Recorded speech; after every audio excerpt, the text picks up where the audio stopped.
তিনি বলেছিলাম না খুব সুন্দর একটা জায়গায় তোমাকে নিয়ে আসবো। স্যার আসসালামু আলাইকুম, আমার নাম তুর্য, আসসালাম। আমি রিসোর্টের ম্যানেজার। ও আচ্ছা আচ্ছা, আমাদের রুমটা আসলে স্যার সবকিছু রেডি আছে। আজ কিন্তু একটা বিশেষ দিন।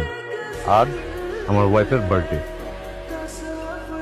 অনেক ভালোবাসি তোমায়, আর যাকে এতটা ভালোবাসি তার এই বিশেষ মুহূর্তটাকে আমি কখনো মিস করতে পারি?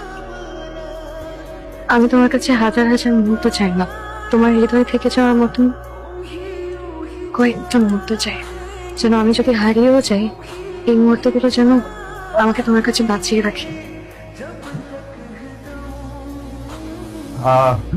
ওকে, তাহলে আমরা একটু রুমে যাই না? জি স্যার, এসো।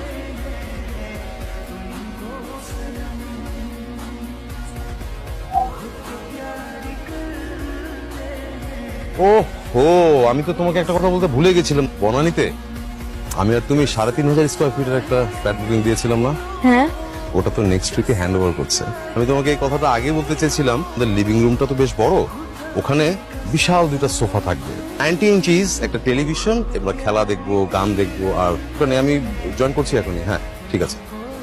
এই, শোনো না তিনি, এই যে ওখানে রেস্টুরেন্ট আছে, রেস্টুরেন্টে যে তুমি কিছু একটা অর্ডার করে খেতে থাকো, আমি এসে জয়েন করছি। ঠিক আছে?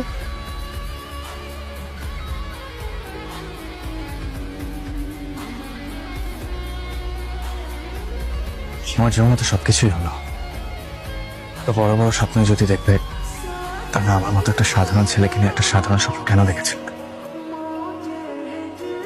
আমার ছোট্ট একটা সংসার। আর আমাদের সেই ছোট্ট সংসারটা হবে ছোট্ট একটা চিলেকোঠায়। আর সেই চিলেকোঠায় কি থাকবে জানো? কি? এক জোড়া পেতে সোফা, আর তার সামনে থাকবে ছোট্ট একটা টিভি। ছোট্ট টিভিতে সারা রাত সত্যজিৎ রায়ের ছবি দেখবো। আর এভাবেই যেন ওই মিষ্টি ভালোবাসায় জড়িয়ে থাকে আমাদের ছোট্ট সংসারটা। আমার সব মিথ্যা। খুব ভালো আছি, শুধু আমি ভালো। খুব ভালো আছি, আর আমি চাই তুমিও ভালো থাকো। একজন ভালো জীবনসঙ্গী খুঁজে তোমার সংসারটা শুরু করো। দেখবে সেই মানুষটা তোমাকে এতটাই ভালোবাসবে যে তোমার পুরো জীবনটা বদলে যাবে। তোমার আমাকে আর মনে পড়বে না, তুমি আমাকেও ভুলে থাকতে পারবে। আমার জীবন হয়তো বদলে যাবে, কিন্তু আমি তোমাকে কখনই ভুলতে পারবো না।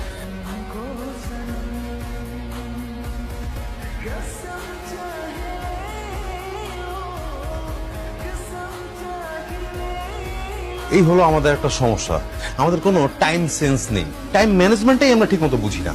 সকাল 8টার নাস্তা করি সকাল 11টায়, একটার লাঞ্চ করি আমরা বিকাল 4টায়। এই জন্য তো আমরা এত পিছিয়ে আছি। তোমার আর কত